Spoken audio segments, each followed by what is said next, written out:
అస్సలాముఅలైకుం to everyone. పైన కొంచెం క్రిస్పీగా లోపల సాఫ్ట్గా బాదుషా ఎలా చేయాలో చూద్దాం. 2 కప్పులు మైదా పిండి, 2 కప్పులు షుగర్, 1 కప్పు నెయ్యి, 3 స్పూన్ల పెరుగు, 1/2 స్పూన్ వంట సోడా. ముందు 2 కప్పులు మైదా పిండి బౌల్లో వేసుకొని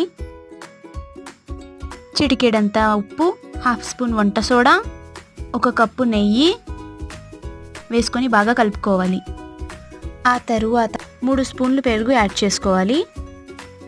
ఇంకా బాగా కలుపుకోవాలి. పిండి కొంచెం ముద్దలాగా రావాలి. తర్వాత కొంచెం కొంచెం వాటర్ వేసుకుంటూ బాగా మిక్స్ చేసుకోవాలి. కలుపుకున్న తర్వాత ఇలా ఉండాలి. సాగతీస్తే లేయర్స్ లాగా రావాలి. అప్పుడు మంచిగా కలుపుకున్నట్టు. అది పక్కన పెట్టేసి గిన్నెలో 2 కప్పుల షుగర్, 1 కప్పు నీళ్లు, 1 స్పూన్ యాలకుల పొడి వేసుకొని బాగా కలుపుతూ ఉండాలి. తీగపాకం వచ్చేదాకా పక్కన పెట్టుకోవాలి. ఇలా రౌండ్గా చేసుకొని మిడిల్లో హోల్ పెట్టుకోవాలి. చుట్టూరా మనం సాఫ్ట్గా చేయకూడదు, అలానే ఎగుడు దిగుడుగానే ఉండాలండి. అప్పుడే మన తీగపాకం బాగా పడతాయి వాటికి. తర్వాత నూనెలో పిండి వేస్తే అలా బుడగలు వస్తాయి. అప్పుడు మన బాదుషాలు అందులో వేసేయాలి. మనం కలుపుకోకుండా అవే పైకి తేలేంత వరకు, పైకి తేలాక అప్పుడు మనం అటు ఇటు కలుపుకుంటూ గోల్డెన్ బ్రౌన్ కలర్ వచ్చేదాకా వేయించుకోవాలి. సో మనకి గోల్డెన్ బ్రౌన్ వచ్చేసాయి, అందుకే పక్కకి తీసుకోవాలి.